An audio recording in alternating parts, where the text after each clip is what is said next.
How's it, everyone? So this is day number 10 of our 21-day lead generation initiative, and we've talked about a lot of different things. So we're basically almost halfway. So I'm encouraging you to, if you're starting now, to go back and watch some of the other videos, but it's all curated, obviously.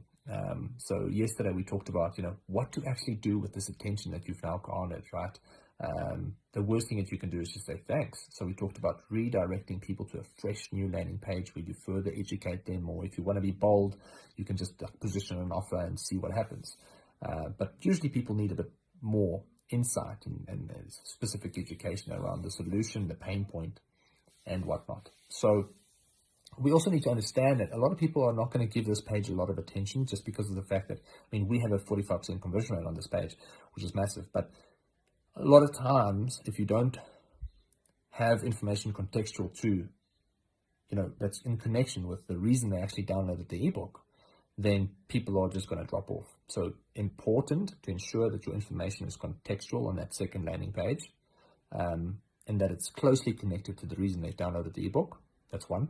So for example, people download our ebook that says, learn how to market, learn everything you need to know about online marketing. Then the second landing page says, do you want to learn how to generate 5 to 15 leads a day for your business, right? It is contextual, because if you want to learn online marketing, you potentially want to grow your business. If you want to grow your business, you need leads. So we're showing you how to generate leads. Okay, see what we've done there? So essentially, you need to find that element. You need to find that supplementary piece of information that starts bridging the gap between the value that you're offering and the offer that you're presenting at the end.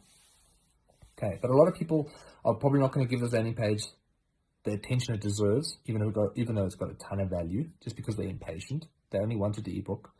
And now I think a lot of marketers, to an extent, obviously use the strategy. So the moment they see it, they think, oh, I'm going to get spammed, which is not the case obviously in your case, but it's just naturally, right? Us marketers we ruin everything for everyone.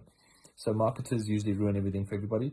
So even though you've got a lot of value on this page, I think a lot of people don't give it the time of day just because they think they're going to get spammed with, a shitty product or service. Luckily in our case, we have a good conversion rate, and you can too. But for the percentage of people who don't give this page their attention, they're just going to probably wait for their lead magnet to hit their inbox.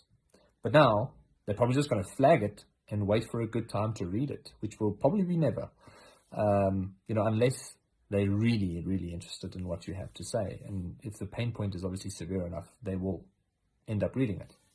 But again, that will be a small percentage of people. So the second strategy, the second thing that you should do, what we believe you should do, is something that we call utilizing marketing automation when it comes to your communication, okay? And what we mean by that is that you now need to continue nurturing these individuals. They've now given you the email addresses. Now you need to leverage that. You need to utilize that. Obviously in a non-spammy way, of course. So it's crucial that the insights that you're sending needs to contain value and needs to further educate them about what they need to know in order to understand the value of your business and your product or service. So it's about making creating the necessary pain points, articulating them a little bit better. And the best strategy of all is to essentially combine logic with emotion. So now what I mean by that is that 90% of people make purchases based on emotion. Even though we want to be proud and say that most of our decisions are based on logic, 9 out of 10 times you just convince yourself that it's logic, but it's actually emotion, right? Just studies have proved this time and time again. So it's very crucial that your marketing automation, we call it a sequence because you're going to send them a series of emails, 2, 3, or 4 emails over a period of a week or two. And it's crucial that these emails are automated because you don't want to email every single person manually that comes into your database, right? So it's automated. And essentially what is crucial now is that 1, the information is contextual. 2, it adds more value and insight. And 3, it tailors for, the logical side of the brain, some of the emails, and some to the emotional side of the brain. And that's where a lot of people don't, get it wrong. They just email people and present the offer. They don't necessarily take the time to consider the emotional side, the logical side, and actually then tailoring copy and insight and education specifically towards that way of thinking. All right. So we're going to talk about in the next video, like emotional decision making, logical decision making.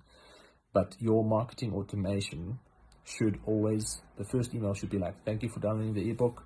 If you're interested in marketing your business online, I'm confident that you potentially might be interested in learning how to generate leads for your business as well. So therefore, we've created this video for you if you want to learn more, right? So now that person goes, oh shit, yeah, I do want to learn more. Thank you. Again, just more insights and more value coming to this individual, which is strengthening that connection with your brand, the trust, the credibility with your brand. And okay, so this is where I'm going to stop for today. And then the next email, we're going to talk about how to communicate with, that prospect from an emotional side, from a logical side, automatically. And then obviously at the end, position your offer so that you can convert a higher number of people into customers. Keep in mind, these people would have dropped off from the beginning if you didn't offer them a lead magnet. So we've captured a lot of their attention that most competitors probably are not doing. We are now communicating with them, building trust and credibility with them, which your competitors are probably not doing. And now we're going to start working on logical thinking and anticipate emotional thinking in order to really get them to understand the value of this proposition that we have. Right, so next video, stay tuned. All the best.